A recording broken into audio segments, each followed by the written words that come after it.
Saudi अरब की राजधानी Riyadh में इस्लामी देशों के विदेश मंत्रियों की बैठक के दौरान ईरान के हमलों से सऊदी अरब बुरी तरह भड़क गया।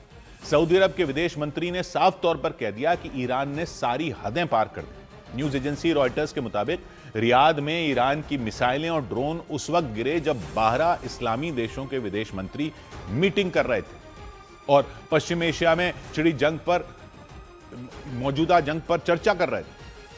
सऊदी अरब ने दावा किया ईरान ने उसके रिहायशी इलाकों को निशाना बनाकर ड्रोन हमला किया। रिहायशी इलाकों के अलावा तेल रिफाइनरियों पर भी मिसाइलें गिराई गई।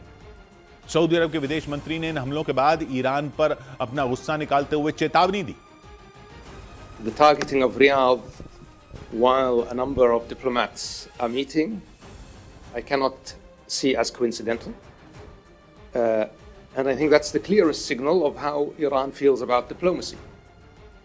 रियाद में हुई बैठक में शामिल 12 इस्लामी देशों के विदेश मंत्रियों ने भी ईरान के हमले पर नाराजगी जताई। रियाद में यह बैठक पश्चिम एशिया में छिड़ी जंग के हालात को लेकर चर्चा के लिए बुलाई गई थी। बैठक में सभी सदस्य देशों ने मांग की कि ईरान बिना शर्त तुरंत सभी हमले रोक दे और अंतर्राष्ट्रीय कानून का पालन करे। इस्लामी देशों ने ईरान को सलाह दी कि वो हॉर्मुज गलियारे को तुरंत खोल दे और जहाजों पर हमले रोक दे। सभी देशों ने ईरान को समुद्री रास्ते बाब अल मंदीब की सुरक्षा को खतरे में न डालने की भी नसीहत दी। बाब अल मंदीब हॉर्मुज गलियारे की तरह ही तेल सप्लाई का अहम समुद्री रास्ता है जो लाल सागर की तरफ है।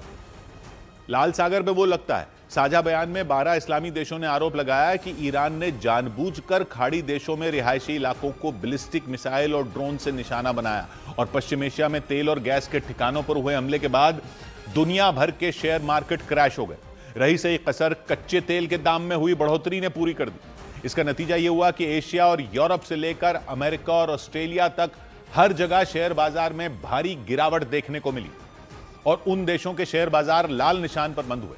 बाजारों में चौतरफा बिकवाली देखने को मिली। कच्चे तेल के दाम में लगी आग ने ऐसा माहौल बनाया कि निवेशक घबरा गए। इस बीच अंतर्राष्ट्रीय बाजार में कच्चे तेल की कीमत $118 प्रति बैरल के भी पार पहुंच गई, जबकि एक रोज पहले यह $110 प्रति बैरल के नीचे थे। यही नहीं, एक हफ्ते पहले तक इसके दाम $100 प्रति बैरल से भी नीचे थे। लेकिन जैसे जैसे ईरान और इजराइल के साथ साथ खाड़ी देशों में हमले तेज हो रहे हैं, जंग का दायरा बढ़ता जा रहा है, वैसे वैसे इसकी कीमत भी बढ़ती जा रही है। कमजोर ग्लोबल संकेतों से भारतीय शेयर बाजार भी क्रैश हो गया। शेयर मार्केट में 21 महीने की सबसे बड़ी गिरावट देखने को मिली। एक ही दिन में निवेशकों के करीब 11.5 लाख करोड़ रुपए डूब गए भारतीय शेयर बाजार में। ईरान जंग ने दुनिया भर में ऑयल और गैस की सप्लाई को लेकर चिंता बढ़ा दी और इससे तेल की कीमत फिर आसमान पर पहुंच गई। कच्चे तेल को लेकर जारी संकट के बीच अमेरिका में ट्रंप सरकार ने एक अहम बैठक बुलाई। इसमें तेल और गैस की बढ़ती कीमतों पर चर्चा की जाएगी। बैठक में अमेरिका की सभी ऑयल एंड गैस कंपनियों के अधिकारी भी मौजूद रहेंगे। इधर जंग के बीच अफ्रीकी देश मिस्र ने ईंधन संकट गहराने की आशंका जताई। मिस्र की न्यूज वेबसाइट इजिप्शियन स्ट्रीट्स में दावा किया गया कि वहां के मॉल और रेस्टोरेंट के बंद होने का समय घटा दिया गया। इजिप्शियन स्ट्रीट्स के मुताबिक मिस्र के प्रधानमंत्री ने आदेश दिया कि स्ट्रीट लाइटों का कम इस्तेमाल किया जाए। इसके साथ ही सड़क के किनारे बिजली से चलने वाले विज्ञापनों को बंद करने का आदेश भी दिया गया ताकि वहां बिजली की खपत कम की जा सके। इसके लिए मिस्र में मॉल, दुकानों और रेस्टोरेंट के बंद होने के समय को घटा दिया गया। मिस्र की न्यूज वेबसाइट इजिप्शियन स्ट्रीट्स के मुताबिक वहां की सरकार ने ईंधन के संकट को देखते हुए यह कदम उठाया। दावा किया गया कि 28 मार्च से मॉल, दुकानें और रेस्टोरेंट रात के 9 बजे बंद किए जाएंगे, जबकि शुक्रवार और शनिवार को रात 10 बजे तक खुले रहेंगे। यह नया नियम 28 मार्च से 1 महीने तक लागू रहेगा। मिस्र के प्रधानमंत्री ने यह आदेश जारी किया कि उनके इस आदेश में स्ट्रीट लाइटों का कम इस्तेमाल करने की बात कही गई। इसके साथ ही सड़कों के किनारे बिजली से चलने वाले विज्ञापनों को बंद करने का भी आदेश दिया गया। ईद की छुट्टियों के बाद मिस्र के सरकारी दफ्तर शाम 6 बजे बंद कर दिए जाएंगे, ऐसा भी उसमें दावा किया गया और दफ्तरों में होने वाला कुछ काम वर्क फ्रॉम होम यानी घर से किया जाएगा। इधर ईरान से जंग के बीच अमेरिका के रक्षा मंत्री और वहां के विदेश मंत्री के घर के ऊपर संदिग्ध ड्रोन पहुंचने से खलबली मच गई। ये जानकारी अमेरिका के अखबार द वॉशिंगटन पोस्ट की एक रिपोर्ट में दी गई। उस रिपोर्ट के मुताबिक रात के वक्त अचानक कई ड्रोन अमेरिका की राजधानी वॉशिंगटन डीसी में पहुंच गए और दावा है पहले उन ड्रोनों ने रक्षा मंत्री पीट हेग्सेथ के आवास के ऊपर से उड़ान भरी और इसके कुछ देर बाद ही उन्होंने विदेश मंत्री मार्को रूबियो के घर के ऊपर भी देखा गया। यह घटना ऐसे समय पर हुई जब युद्ध में अमेरिका और इजरायल के बीच लड़ाई बढ़ती नजर आई। अपने सुरक्षा प्रमुख अली लारीजानी की मौत से ईरान बुरी तरह भड़क चुका है। बदले की आग में जल रही ईरान की फौज पूरी ताकत के साथ पलटवार करने में जुट गई। हालांकि अमेरिका और इजरायल भी ईरान को चोट देने का कोई मौका नहीं चूक रहे। 3 देशों की यह लड़ाई पूरे पश्चिम एशिया में फैल चुकी है। हालांकि अमेरिका भले ही इस युद्ध में शामिल हो, लेकिन उसकी धरती तक इसकी आंच नहीं पहुंच पाई थी। चाहे ईरान हो, चाहे इजरायल हो या पश्चिम एशिया का कोई और देश हो, लगभग सभी देश ड्रोन और मिसाइल हमलों से दहल चुके हैं, लेकिन अमेरिका इससे अछूता रहा।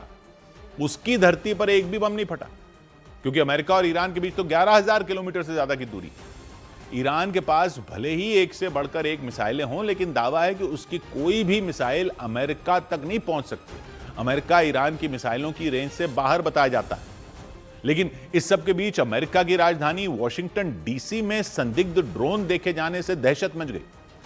अमेरिकी अखबार द वॉशिंगटन पोस्ट के मुताबिक वहां रात के अंधेरे में एक साथ कई ड्रोन पहुंच गए। दावा है कि वो अमेरिकी सेना के फोर्ट मैकनेयर बेस के ऊपर से तेजी से निकले। इसी बेस में अमेरिका के रक्षा मंत्री पीट हेग्सेथ का आवास है और विदेश मंत्री मार्को रूबियो का घर भी वहीं।